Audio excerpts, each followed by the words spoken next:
இனிய தோழர்களே தோழியரே, நான் உங்கள் சிப்லால இருந்து பேசுகிறேங்க. இன்றைக்கி நம்ம இந்த க்ளோஸ் நெக் வெட்டினோம் இல்லையா, இதை சுற்றி இது ரொம்ப பிளெயினான ப்ளவுஸுன்றதால சுற்றி நாம் டிசைன் கொடுக்கலாம். ஏற்கனவே ஸ்லீவில் நான் டிசைன் கொடுத்துருக்கேன், பார்த்துருப்பீங்க. இப்போ இந்த த்ரெட்டு வச்சு நான் உங்களுக்கு முன்னமே சொல்லியிருக்கேன், நாங்கள் வந்து ஒரே நிறமான ஒரு 6-7 த்ரெட்டை ஒன்றா வச்சு பாபினில் டைட்டாக சுற்றிட்டு மேலே சாதாரண நூல் போட்டு தைச்சிருக்கிறோம். அதுக்கப்புறமா அதெல்லாம் விட்டாச்சு. இப்போ இந்த த்ரெட்டில் செய்யலான்னு ஒரு தோழி வாட்ஸ்அப்பில் எனக்கு சொல்லியிருந்தாங்க. இப்போ அதை பற்றி உங்களுக்கு விளக்கமாக இந்த வீடியோவில் சொல்கிறேன். வாங்க வீடியோவுக்கு போகலாம்.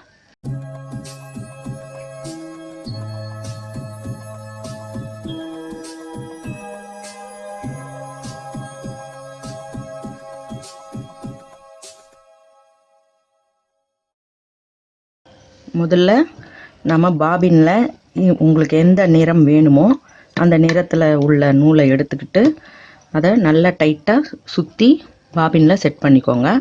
கொஞ்சமாக இந்த ஸ்க்ரூவை கொஞ்சமாக லேசாக லூஸ் பண்ணி எடுத்துக்கோங்க. அப்போ தான் இது கொஞ்சம் ஃப்ரீயாக வரும்.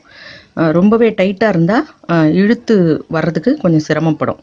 அதனால் கொஞ்சம் லேசாக லூஸ் பண்ணி வச்சுக்கோங்க. பிறகு மேலே வந்து சாதாரணமான ஒரு நூலை போட்டுக்கோங்க. உங்களுக்கு அதாவது அந்த நம்ம போடுற நிறத்தை ஒத்தனை மாதிரியே இருந்துச்சுன்னா நமக்கு அது டிஃப்ரெண்ட் எதுவும் அவ்வளோ அதிகமான வித்தியாசம் இல்லாமல் இருக்கும். சரியா?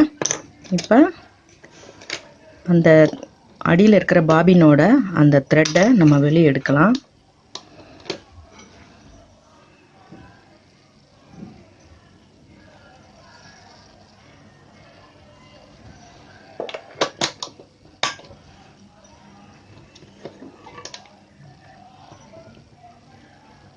இப்போ அது வந்துருச்சு. ஓகேங்களா?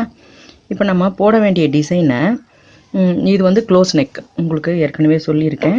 இந்த க்ளோஸ் நெக்கில் நம்ம இந்த சுற்றி நெக்கை சுற்றி டிசைன் கொடுக்கணும். அப்படி கொடுக்கும்பொழுது நல்ல பீஸில், அதாவது நல்ல பாகத்தில் அதை போட்டோம்னா நமக்கு டிசைன் வந்து நம்ம பாபினில் போட்டிருக்கிறதால கீழே தான் போகும். இப்போ நம்ம மேலே அந்த த்ரெட்டை போட முடியுமா, இந்த த்ரெட்டை மேலே போட முடியுமான்னு கேட்டால் போடுறது ரொம்ப சிரமம். ஏன்னா ஊசியோட அந்த கண்ணில் இது நுழையிறது ரொம்ப கஷ்டம். அதனால தான் அதை பாபினில் போட்டு யூஸ் பண்ணுறோம்.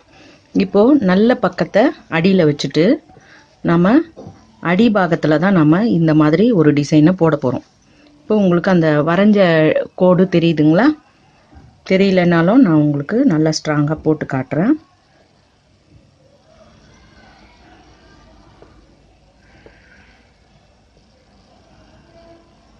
இது வந்து வெறும் நெக்கோட போர்ஷன் மட்டும்தான் நம்ம போட போகிறோம். நெக்கில் வந்து ரைட் சைடு மட்டும் போட்டால் போதும்னு நினைக்கிறேன். ஏன்னா இது ஏற்கனவே வந்து இது க்ளோஸ் நெக்குன்றதால ரொம்ப தெரியாது. லெஃப்ட் சைடு சுத்தமாக தெரியாது. அதனால் நம்ம ரைட்டில் இங்கே கொஞ்சம் இந்த பேக் நெக்கை சுற்றி மட்டும் போடலாம். அதுக்கு நமக்கு அந்த சேலையில் என்ன டிசைன் இருக்கோ அதை வரைஞ்சிக்கிட்டோம்னா இன்னமுமே நல்லாயிருக்கும்.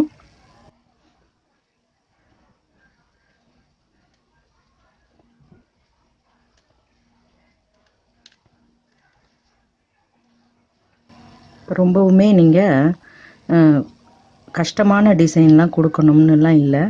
நம்ம ஒரு சுலபமாக ஒரு டிசைன் கொடுத்து அதை கொஞ்சம் பார்வையாக ஆக்குறோம், அவ்வளோதான். நம்ம ப்ளவுஸை பார்வையாக அந்த சேலைக்கு உகந்ததாக ஆக்குறோம். இந்த கோடுக்கு ஒரு 1/4 இன்ச்சு தள்ளியே போடுங்க. ஏன்னா நம்ம அங்கே கழுத்து ஏற்றணும் இல்லையா, அதுக்காக.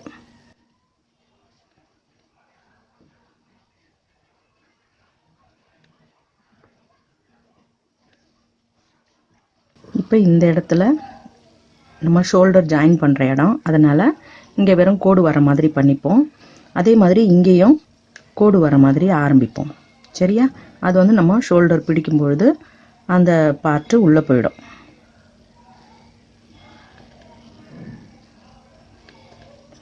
இது வந்து நான் கொஞ்சம் பெரிய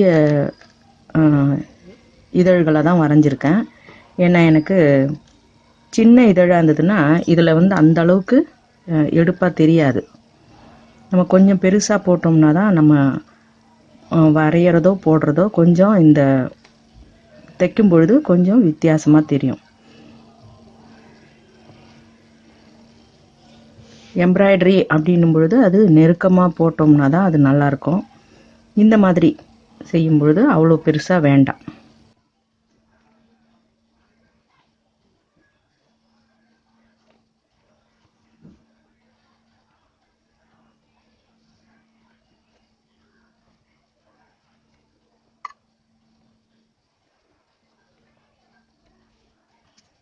இப்போ அது மேலேயே நான் போட்டுக்கிட்டே வரேன் பாருங்கள். சும்மா ரொம்ப ஹார்டாக போடணும் டிசைன் இல்லை. அதாவது இந்த பிளெயின் ப்ளவுஸுக்கு அது கொஞ்சம் எடுப்பாக இருக்கும்.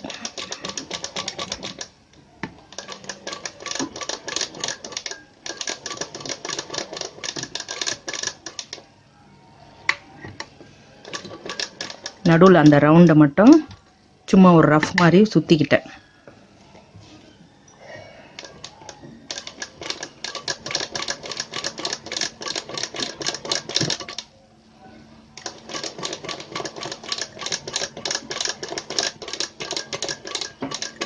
நீங்கள் இன்னமுமே அந்த ஃப்ரேம் வச்சு பண்ணிங்கனாலும் கொஞ்சம் சுலபமாக வரும் நம்ம இஷ்டத்துக்கு திருப்பி தைக்கிறதுக்கு.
தையலோட அளவை கொஞ்சம் சின்னதாக வச்சுக்கோங்க இதில். ஏன்னா நம்ம நம்ம இஷ்டத்துக்கு இதை வளைக்க அப்படின்னும் பொழுது அது சின்ன தையலாக இருக்கும் பொழுது தான் நம்ம சொல்கிற மாதிரி வரும். சரியா? அதுக்காக கொஞ்சம் மீடியமான தையலாக வச்சுக்கோங்க. ரொம்ப பெருசாக 3 4 வைக்காதீங்க. ஒரு 1.5 2 அந்த மாதிரி வச்சுட்டு நீங்கள் அந்த ஊசி பக்கத்தில் விழும்பொழுது நாம் நினைக்கிற டிசைனை நம்மளால் கொடுக்க முடியும். ஓகேவா? அது ஒரு சின்ன ஹிண்ட் இதில்.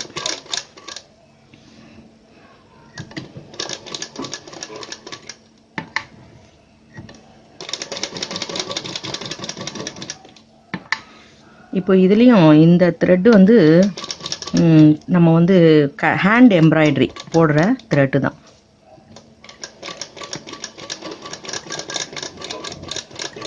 கையில் போடுவோம் நாங்கள் இந்த எம்ப்ராய்டரிலாம் முதல்ல பழக்கப்படுத்துறது கையில் போடும் பொழுது இதில் தான் வச்சு பயன்படுத்தினது. சுலபமாக வரும். அது கூட நான் உங்களுக்கு சங்கிலி தையல்லாம் சொல்லித்தரேன். அது ரொம்ப சிம்பிளான விஷயம்லாம் சொல்லி கொடுத்துட்டா நீங்கள் செய்வீங்க இல்லையா? சொந்த உபயோகங்களுக்கு செஞ்சுக்கிறதுக்கு நமக்கு இதுக்கெல்லாம் நம்ம வெளியே போய் கற்றுக்கணும்னு கட்டாயம் கிடையாது. நம்மளே செஞ்சுக்கலாம்.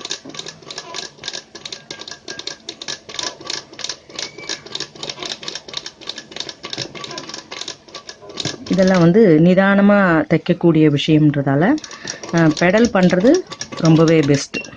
ஓகேவா?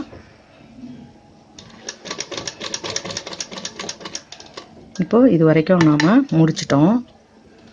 நீங்கள் பாபினில் அந்த த்ரெட்டை நீங்கள் சுற்றும் பொழுது இந்த த்ரெட்டை எந்த அளவுக்கு டைட்டாக சுற்ற முடியுமோ அந்த அளவுக்கு டைட்டாக சுற்றுங்க. நான் சொன்ன மாதிரி இது அது மாதிரி தான் இருக்குது. ஒரு 6 7 த்ரெட்டு ஒன்றா சேர்ந்த மாதிரி தான் இருக்குது.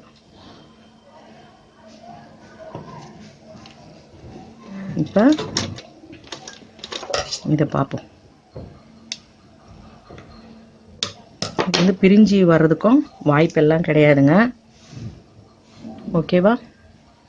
ரொம்பவே சிம்பிளான நமக்கு பிடிச்சமான டிசைனை நம்ம போட்டுக்கலாம். இதுலேயே நீங்கள் இன்னமுமே எதனா டெக்கரேட் பண்ணணும்னா கூட நம்ம பண்ணிக்கலாம். எனக்கு இது வந்து சிம்பிளாக இவ்வளவே போதும்னு நினைக்கிறேன். இது வந்து பேக் நெக்குக்கு, இது வந்து பேக்கில், இது ரைட்டில் ஃப்ரண்ட்டு. உங்களுக்கு வேணும்னா இந்த சைடு கூட போட்டுக்கலாம். இந்த ப்ளவுஸை தச்சு காட்ட சொல்லி தோழிகள் கேட்டிருக்காங்க. இதை நான் தச்சு உங்களுக்கு காட்டுறேன். அப்புறம் உங்களுக்கு இன்னமுமே டிசைன் வந்து இன்னமும் கிராண்டாக வேணும்னு சொல்லும்பொழுது ஆம் ஹோலில் கூட நீங்கள் இதே மாதிரி வரைஞ்சி இந்த பக்கம் ரைட் சைடு மட்டும் போடணும்னாலும் போட்டுக்கலாம். இந்த சைடும் ரைட் சைடில் இப்படி வரைஞ்சி போட்டுக்கலாம். இடது கை பக்கம் முந்தான வரதெல்லாம் தெரிய போகிறதில்ல. அப்படி உங்களுக்கு வேணும்னாலும் இந்த சைடும் அதே மாதிரி நீங்கள் வரைஞ்சி இதே டிசைனை வேணும்னாலும் போட்டுக்கலாம். சரியா? உங்களுக்கு இந்த டிசைன் பிடிச்சிருக்கா? பிடிச்சிருந்தா எனக்கு லைக் கொடுங்க, கமெண்ட் கொடுங்க, ஷேர் பண்ணி சப்ஸ்கிரைப் பண்ணுங்கள். பெல் ஐக்கான் அழுத்தினீங்கன்னா நான் போடுற வீடியோஸ் உங்களுக்கு தொடர்ச்சியாக கிடைக்கும். மிக்க நன்றி. வணக்கம்.